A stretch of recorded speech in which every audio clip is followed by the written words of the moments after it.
Fiat's cheeky little 500 is a stylish city car that remains as appealing as ever in this rejuvenated guise. It's not been fundamentally changed, but then loyal buyers didn't really want it to be.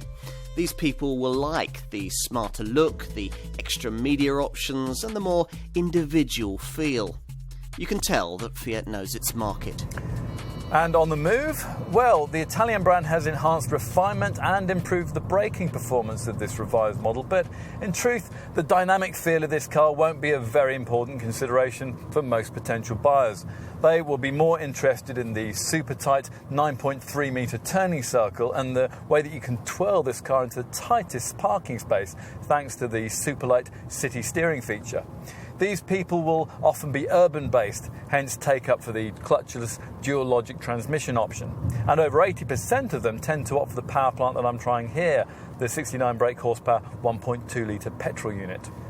There are other engine options, 1.3 litre multi-jet diesel and the 1.4 litre T-Jet turbo petrol unit used in the hot hatch Abarth models, for example.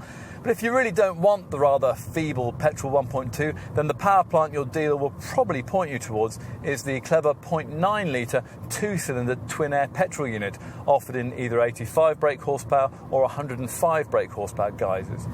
This delivers a lovely putter-putter thrum that seems to be exactly the kind of thing you'd have heard from the 1957 original nipping through the back streets of Naples.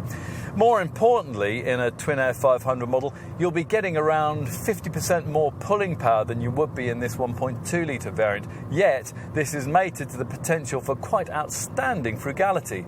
An 85 brake horsepower Twin Air 500 is supposed to be capable of achieving up to 74.3 miles per gallon on the combined cycle and 90 grams per kilometre of CO2. It is urban friendly through and through, you see. We would understand if you concluded that this new Fiat 500 looked pretty much the same as the old one.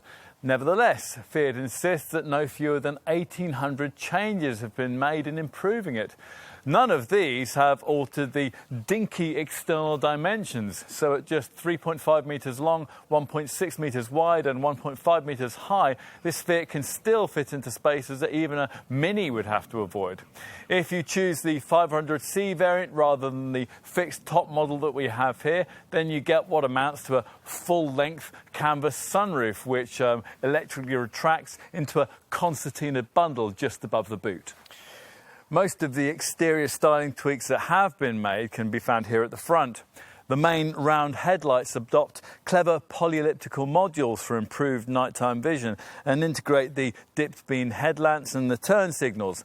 These lower lights just below deal with the main beam and LED daytime running light functions, and they adopt the same circular profile so as to graphically reproduce the zeros of the 500 name.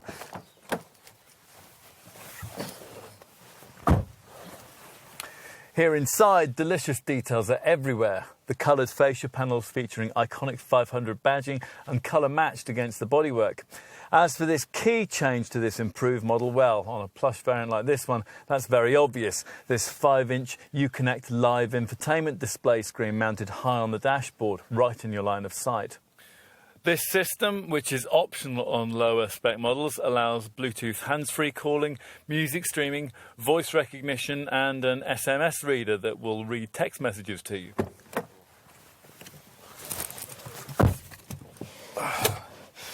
Oh, time to move on to the rear seat. Given that the external dimensions of this car are so short, you won't be expecting to find much room here, and there isn't. Most, though, will find the space provided just about sufficient for two people on short to medium journeys, and it'll probably be fine for kids. Out back, the boot has a high lip and a narrow opening and remains one of the more compact offerings in the segment.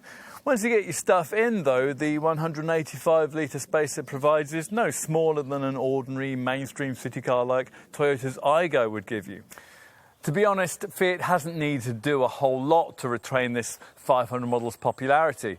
It still looks great, it's always been fun to drive, and providing that the pricing doesn't get too ambitious, the market remains there for it. As for this updated version, well, issues like restrictions in boot space and rear seat accommodation remain, but the things the brand could improve without a major redesign have been usefully updated. As a result, it's now a more modern feeling product. In summary then, this car remains as likeable as ever. Choosing a fashionable little runabout can often be a risk. Here though is when you can enjoy without a worry.